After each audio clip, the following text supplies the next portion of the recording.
இந்த பதிவை பார்க்க போகிற அத்தனை அன்பர்களுக்கும் அடியார்களுக்கும் அடியேனுடைய பணிவான வணக்கங்களை தெரிவிச்சுக்கிறேன்.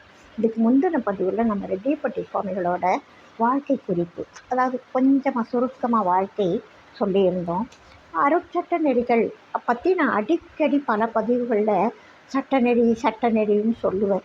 அது என்னென்ன அப்படின்றத ஒரு வருஷத்துக்கு முன்னாடி கொஞ்சம் தெளிவாக சொல்லியிருக்கேன். அது ரொம்ப முன்னாடி ஓடிட்டுருக்கோம். இப்போ சமீபத்தில் சொல்லலாம் அப்படின்றத சுருக்கமாக சொல்கிறேன். அவர் என்ன, அதாவது உபதேசங்கள் பண்ணுறார் இல்லையா, அதில் இதெல்லாம் நீங்கள் கடைப்பிடிச்சிங்கன்னா முத்தி நெறிக்கு சேரலாம் அப்படின்றத சொல்கிறார். அந்த வழிகாட்டுதல் என்ன அப்படின்னா, விடியல் 4 மணிக்கு பச்சை நீரில் நீராடல். அதாவது தலையில் தண்ணி விட்டு விடியல், அந்த பிரம்ம முகூர்த்தம் அப்படின்னு சொல்கிறாங்க இல்லையா இன்றைக்கி, அந்த நேரத்தில் எழுந்து தண்ணீரில் ஒரு குளியலை போடணும். வெந்நீர் வேண்டாம்.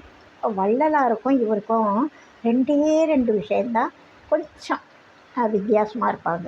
பாக்கி எல்லாம் அவரே தான் இவரே தான் அவர் கொஞ்சம் வெதுன்னு தண்ணியை பயன்படுத்திக்க சொல்லுவார். ரெட்டிப்பட்டி சுவாமிகள் அதுவும் வேண்டாம் அப்படின்னு சொல்லுவார். ஏன்னா எல்லாருக்கும் வெந்நீர் முடியாது ஒன்று. இன்னொரு காரணம், இயற்கையோடு இயைந்த வாழ்வு ரொம்பவும் நல்லது அப்படின்ற காரணத்தால் அவர் சொன்னார். எல்லாருக்கும் ஒத்து வர்றதுக்காக தானே அருட்சட்ட நெறி சொன்னார். அந்த வெந்நீரை பயன்படுத்தாதீங்க, தண்ணீர் தான் பயன்படுத்தணும். குடிக்கிறதுக்கும் எல்லா வேலைக்கும் தண்ணீரை பயன்படுத்துங்க அப்படின்னு சொன்னார். அடுத்தது இறை வழிபாடாற்றுதல். அந்த காலையில் ஒரு நீராடல் முடிந்த உடனே இறைவனை வழிபடுங்கள். நீங்கள் சரியை கிரியை யோகம் எந்த முறையில் இறை வழிபாடு செய்ய உங்களால் முடியுதோ, உங்களுக்கு எங்கே சமீபத்தில் தெருவுக்கு தெருவு ஒரு பிள்ளையார் வச்சுருப்பாங்க இல்லையா, அதுவே போதும் அப்படின்னு சொல்லுவார்.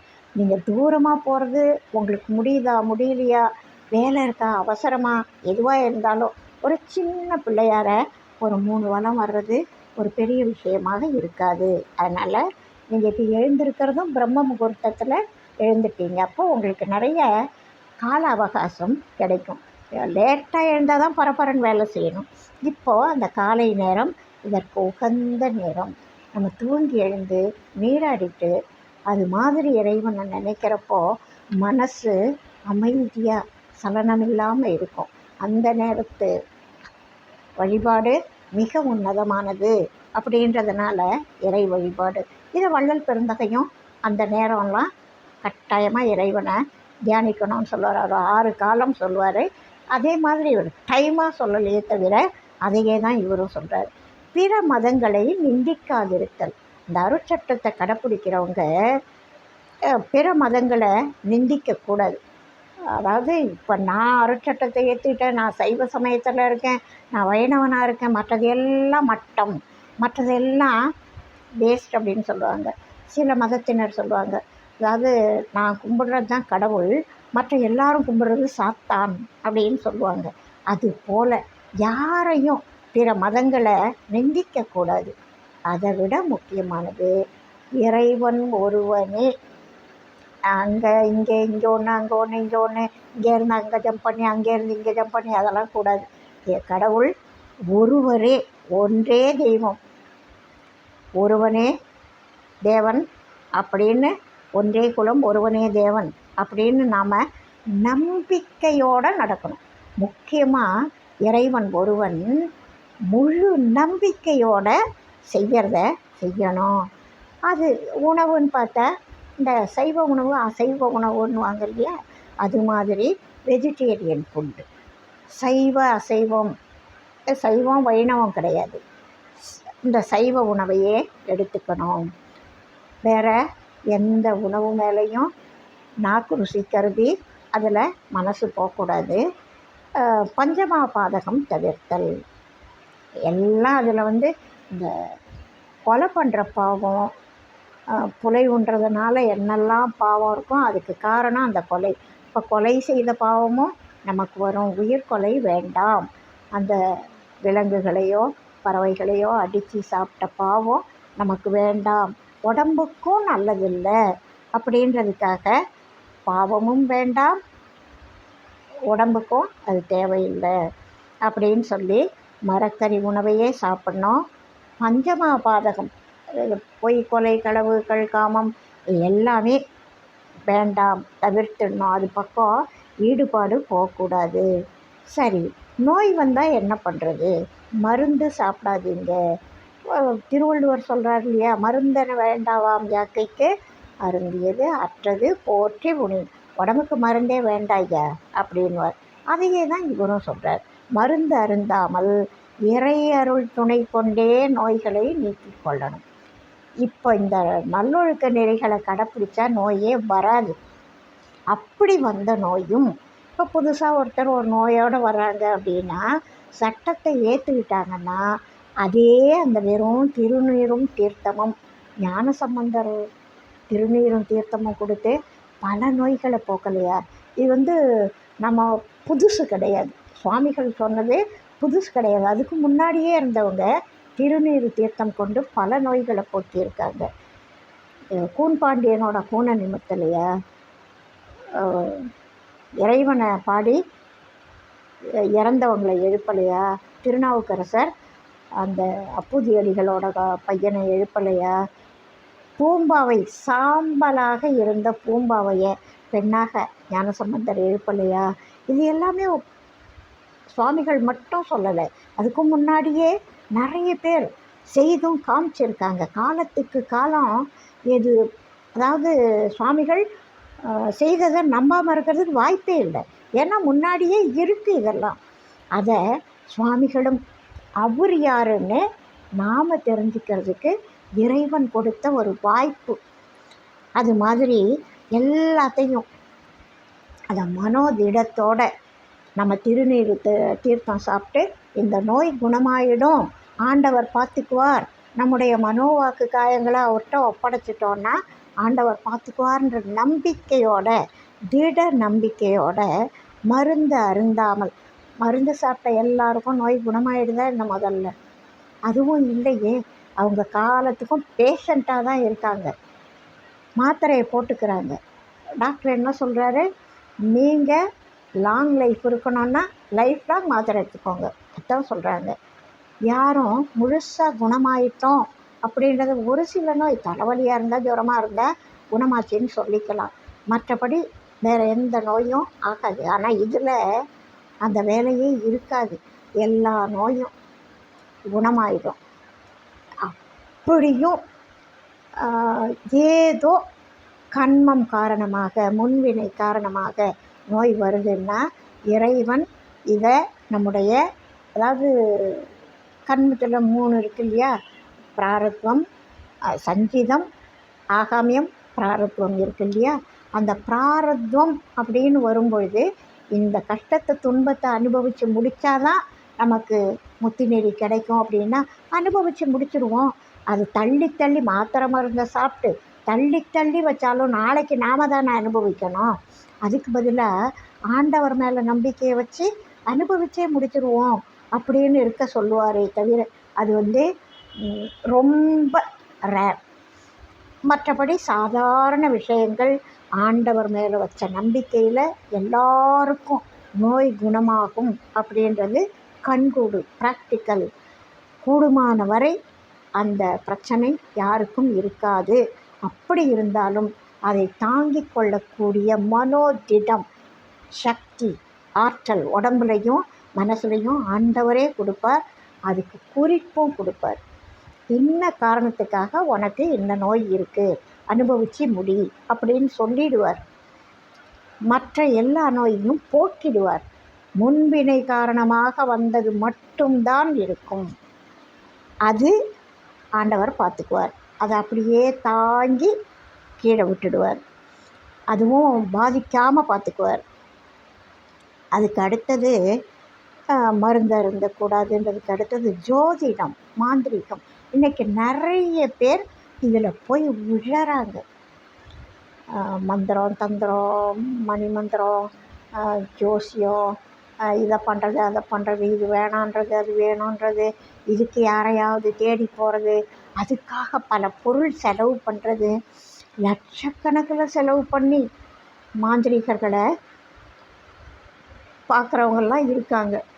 பல லட்சங்கள் செலவு பண்ணி இது இது சரியில்லை, இதுக்காகாது, நீங்கள் உங்கள் வீட்டில் இந்த பார்வை இருக்குது, அந்த கிரகம் இப்படி இருக்குது, அப்படி இருக்குது, அதனால் இதை சரி பண்ணித்தரேன் அப்படின்னு சொல்லி ஏமாற்றக்கூடியவங்களும் இருக்காங்க, ஏமாறுறவங்களும் இருக்காங்க.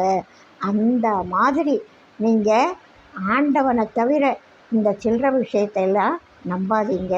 ஆண்டவனை விட பெரியவங்களா இவங்க அப்படின்னு சொல்லி அவர் கோளறு பதிகம் பாடிட்டு ஞானசம்பந்தர் போனார். கோளறு பதிகம் பாடுறதுக்கு முன்னாடி என்ன சொல்கிறாங்க, நீ இந்த சமயம் நேரம் சரியில்லை, போனால் தோத்துடுவேன்றாங்க. எங்கள் அப்பா எனக்குள்ளே இருக்கான், அது எப்படி நடக்கும் அப்படின்னு கோளறு பதிகம் பாடிட்டு போய் சமணர்களை வாதில் ஜெயிக்கிறார் இல்லையா. அந்த மாதிரி இறை நம்பிக்கையால் நீங்கள் இதையெல்லாம் சரி பண்ணிக்கணுமே தவிர இந்த ஜோதிடம் மாந்திரிகம்லாம் போகாதீங்க அப்படின்றார். அப்படி போகிறதுனால என்ன ஆகும்னா உண்மையான இறை நம்பிக்கையே இல்லாமல் போயிடும்.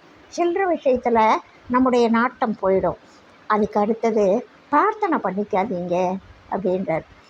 பிரார்த்தனைன்னா இறைவனை நம்புறதோ வணங்குறதோ பாடிப்பறவறதோ வேற. அது இல்லாமல் எனக்கு இன்னது நடந்தால் நான் இன்னது செய்கிறேன் அப்படின்னு பிரார்த்தனை பண்ணிக்கிறதுன்னா சொல்லுவாங்க இல்லையா, இன்னது பண்ணால் நான் இதை செய்கிறேன், காணிக்கையாக இதை கொடுக்குறேன் அப்படின்லாம் வேண்டிக்குவோம்ல. அது மாதிரி பிரார்த்தனைகள் பண்ணிக்கக்கூடாது. ஏன்னா உங்கள்கிட்ட லஞ்சம் வாங்கிறது தான் இறைவனுடைய வேலையா அப்படின்னு ஆண்டவர் விளையாட்டாக கேட்பாராம். அது மாதிரி தாயும் சொல்லுவாங்க. அது மாதிரி ஆண்டவருக்கு நாம் லஞ்சம் கொடுக்குறோமா? இங்கே எந்த பொருள் நம்மோடது, எல்லாமே அவரோடது. கடத்தேங்காய் எடுத்து வழிப்பிள்ளையாருக்கு உடைச்ச மாதிரி அவரால் கொடுக்கப்பட்ட பொருளை அவருக்கே நம்ம திருப்பி இவ்வளோ நமக்கு நிறைய உதவி செய்கிறார். அவருக்கு போய் இதை பிரதிபலனை எதிர்பார்த்தா நமக்கு செய்கிறாரு, அதனால் பிரார்த்தனை பண்ணிக்கக்கூடாது அப்படின்னு தாய் அடியார்களுக்கு சொல்லுவாங்க. அதே மாதிரி கோர்ட்டுக்கு போகக்கூடாது. எந்த ஒரு சிக்கல் வந்தாலும் இறைவா இந்த சிக்கல்லேருந்து என்னை நீங்கள் விடுவிக்கணும் அப்படின்னு ஆண்டவர்கிட்ட விண்ணப்பிக்கணுமே தவிர கோர்ட்டுக்கு போகக்கூடாது. நாம கோர்ட்டுக்கு போகக்கூடாது. அப்படி ஏதோ நமக்கு எதிரி, ஏதோ ஒரு வயலில் வரப்பில் ஏதோ ஒரு பிரச்சனை, குடும்ப பிரச்சனை, கோர்ட்டுக்கு நமக்கு எதிர் அணியினர் கோர்ட்டுக்கு போயிட்டாங்க. அப்போ நாம் என்ன செய்யணும்? நாம் போகலை, நாம் போகாமலே நம்ம கோர்ட்டுக்கு போகிற வேலை வச்சுருக்காங்கன்னா அப்போ என்ன செய்யணும்?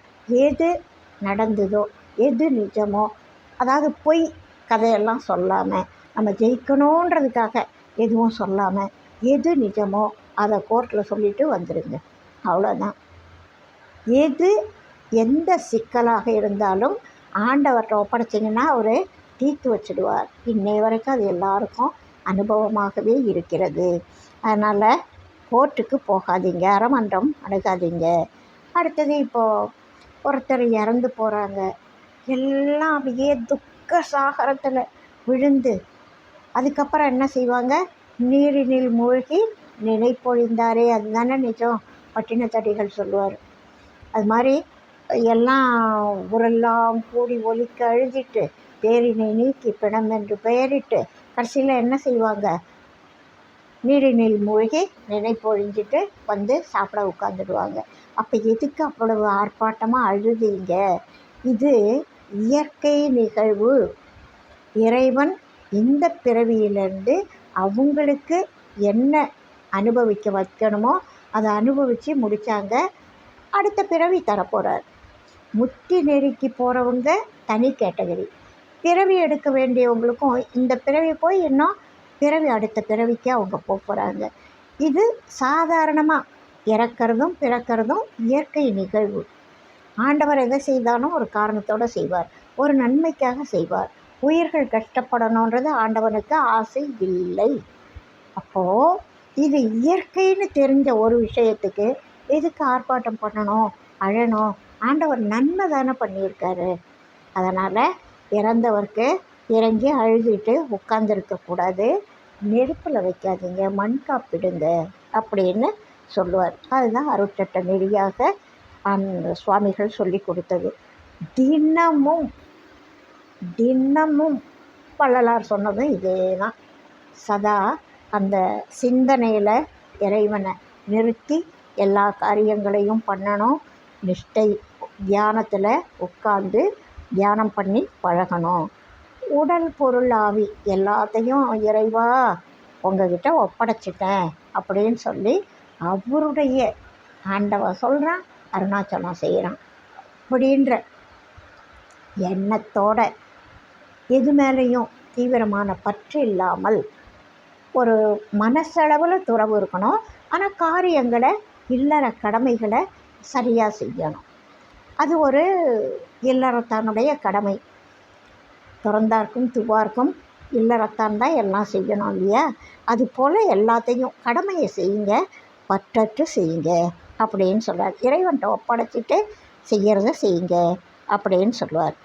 இப்போது சட்டத்தில் ஏதோ நல்லது நடக்குது, ஆண்டவர் குறிப்பு நடக்குது, தியானம் பழகணுன்றோம் இல்லையா? அப்போ சில காட்சிகள் திறவோர் காட்சியில் தெளிந்தனம் அப்படின்னு சொல்லுவாங்க இல்லையா? அது மாதிரி திறவோர் காட்சி பலருக்கு கிடைக்கலாம். அவங்களுடைய மனப்பக்குவத்தை பொறுத்தது, திட வைராக்கியத்தை பொறுத்தது, அவங்களுடைய தியானத்தினுடைய அளவை பொறுத்து பல காட்சிகள் பலருக்கு கிடைக்கலாம். அதையெல்லாம் மற்றவங்க பாராட்டணுன்றதுக்காக வெளியில் சொல்லக்கூடாது. அப்போ அது தற்பெருமையாக அவங்க புகழறாங்க, அந்த புகழ்ச்சிக்காக நாம் செய்யும்பொழுது ஒரு கர்வம் ஏற்படும் இல்லையா? மற்றவங்க நம்மளை பாராட்டுறாங்க அப்படின்னு நினைக்கிறப்போ ஒரு கர்வம் ஏற்படும். அதனால் அது நம்ம இந்த நியமங்கள்லாம் நமக்கு அதில் வருது இல்லையா? நம்ம அதன்படி ஒழுகிறோம். அப்போது இதையெல்லாம் தேவையில்லை. தற்பெருமை ஆணவத்தை தானே வளர்க்கும். ஆணவத்தை அழிச்சிக்கிறது தானே நம்ம முக்தி நெறிக்கு முக்கியம். ஆணவ மலம் போகிறது தானே முக்தி. அப்போது இதையெல்லாம் வேண்டாம். ஆடம்பரத்துக்காக பிறர் பாராட்டணுன்றதுக்காக எனக்கு இது கிடைச்சிது அது கிடைச்சிதுன்னு நீங்கள் சொல்ல போனால் அந்த கர்வத்தினால உங்களுக்கு கிடைக்கிறது கிடைக்காம போயிடும். நல்ல விஷயம் ஆண்டவர் கொடுக்க ஆரம்பிக்கிறார். உங்களுடைய கோணமான குணத்தால் அதை கெடுத்துக்காதீங்க, தடுத்துக்காதீங்க. ஆனால் அதே சமயம் உண்மையான சட்ட அடியாரோட அடியார், மெய்யன்பர்களோட மெய்யன்பர்கள் தங்களோட கருத்துக்களை அனுபவங்களை ஷேர் பண்ணி அடுத்தவங்களை தூக்கி இப்படி பண்ணால் இன்னது கிடைக்கும், எனக்கும் ஆண்டவர் கருணை பண்ணார், உனக்கும் கொடுப்பார் அப்படின்னு சொல்கிறது வேறு. ஆடம்பரத்துக்காக பாராட்டுக்காக சொல்லிக்கக்கூடாது அப்படின்னு சொல்லுவார். இது எல்லாமே அருட்சட்ட நெறிகள். அது எல்லாத்தையும் அப்படியே தொகுத்து பார்த்தா வெறும் நல்லொழுக்க நெறிகளை ஒன்றா சேர்த்து இந்த சட்ட நெறிகளை நீங்கள் கடைப்பிடிச்சிங்கன்னா எல்லாம் இது அறம் பொருள் ரெண்டும் நல்லா இருக்குது, அற வாழ்க்கை வாழறோம் அப்படின்னா ஆண்டவர் தேவையான பொருள் உதவியே செய்துடுவார். இந்த ரெண்டும் நல்லா இருக்குன்னா அறம் பொருள் இன்பம் வீடு வீடு பேருன்றது அற வாழ்க்கை நடத்தினாலே தானே அது அமையும் அப்படின்றத இறைவன் நமக்கு அருட்சட்ட நெறியாக வகுத்து தொகுத்து கொடுத்துருக்கார். இவ்வளவு தான் அருட்சட்ட நெறின்றது. இதை விரிக்கின் விரியும். ஒவ்வொரு தலைப்பையும் விரித்து சொல்ல முடியும். அந்த ஒழுக்க நெறிகள் இருக்குல்ல, இப்போ பஞ்சமபாதகம்னு சுருக்கமாக சொல்லிட்டோம். ஒவ்வொன்றையும் விரித்தா அது போகும் இல்லையா? அதுபோல் ஒவ்வொன்றையும் விரிக்கிறது அப்படின்னா நமக்கு எல்லா பக்கங்கள் கணக்கு கிடையாது. வாழ்க்கையில் எதை கடைப்பிடிக்கணும் அப்படின்றது பழக பழக இது செய்யலாம் இது செய்யக்கூடாது அப்படின்றது அவங்களுக்கே தெரிஞ்சிடும். முன்னாடி இருக்கிறவங்க வழிகாட்டுவாங்க, பின்னாடி வர்றவங்க அந்த வழியில் நடந்து கொள்ளலாம். யாரும் எந்த வயசுலையும் எந்த நிலைமையிலையும் எந்த மதத்தினரும் சட்டம் ஏற்கலாம். நேற்று வரைக்கும் அவங்க எப்படி இருந்தாங்க அது முக்கியம் இல்லை. அவங்க எந்த மதத்தை சார்ந்து இருந்தாங்க, அவங்க அருட்சட்டை ஏற்றுக்கிட்டா அவங்களுடைய அந்த மத கொள்கைகள்லாம் வீணாயிடுமா? இல்லை. அவங்க இது வரைக்கும் கும்பிட்ட சாமியை கும்பிடக்கூடாதா? இல்லை. அவங்களுடைய எல்லா கொள்கைகளையும் அவங்க ஃபாலோ பண்ணட்டும். ஆனால் இந்த சட்ட நெறியில் சொல்லப்பட்ட ஒழுக்க நெறிகள் அதை தான் மாற்றிக்க சொல்கிறாரே தவிர, ஏற்கனவே இப்போது புலால் உண்றாங்க, அவங்க சட்டத்தை ஏற்றிட்டாங்கன்னா புலால் உண்ணக்கூடாது. அந்த விஷயத்தில் ஸ்ட்ரிக்டாக இருக்கணும். ஆனால் அவங்களுடைய வழிபாட்டு முறை என்னவோ அதையே செய்யட்டும் அப்படின்னு சொல்லுவார். விட்டு கொடுக்குறார். நீ என்ன ஏற்கனவே என்ன மதத்திலேருந்தையோ அந்த மதத்துக்கே நீ இருந்துக்கோ, அதே உருவ வழிபாடு கூட பண்ணிக்கோ. ஆனால் சொல்லப்பட்ட நன்னெறிகளை கடைப்பிடிக்கணும். பொய் சொல்லக்கூடாது, ஏமாற்றக்கூடாது, திருடக்கூடாது, அந்த தேவையில்லாத பொருட்களை அருந்தக்கூடாது. இது மாதிரி ஒழுக்க நெறிகள் மட்டும்தான் கட்டுப்பாடு. காலை அந்த வைகறை நீராடல் கட்டாயமாக உண்டு, அதுதான் ஸ்டார்டிங். அதிலிருந்து மற்றதையெல்லாம் கடைப்பிடிக்கணும், ஒழுக்க நெறிகள் கடைப்பிடிக்கணும். ஆனால் எந்த நாடு, எந்த மொழி, எந்த மதம், எந்த இனம், எந்த பாகுபாடும் சுவாமிகளுக்கு கிடையாது. அந்த இனம், மதம், மொழி கடந்த ஒரு கொள்கை. வாழ்க வளமுடன். எல்லாரும் ஏற்றுக்கலாம். வாழியன்னாலும் மெய்மை வாழ்க நல்லறங்கள் எல்லாம் வாழிய பெரியோன் நாமம் வாழியே வாழி வாழி. வாழ்க வளமுடன். இந்த அருட்சட்ட நெறி உங்களுக்கு பிடிச்சிருக்கு, சுவாமிகளோட வாழ்க்கை பிடிச்சிருக்கு அப்படின்னா நல்ல விஷயங்களை அடுத்தவங்களுக்கு ஷேர் பண்ணுங்கள். இதுவரை பண்ணாதவங்க சப்ஸ்கிரைப் பண்ணுங்கள், லைக் பண்ணுங்கள், ஷேர் பண்ணுங்கள், உங்களோட கனிவான கருத்துக்களை சொல்லுங்கள். வாழ்க வளமுடன்.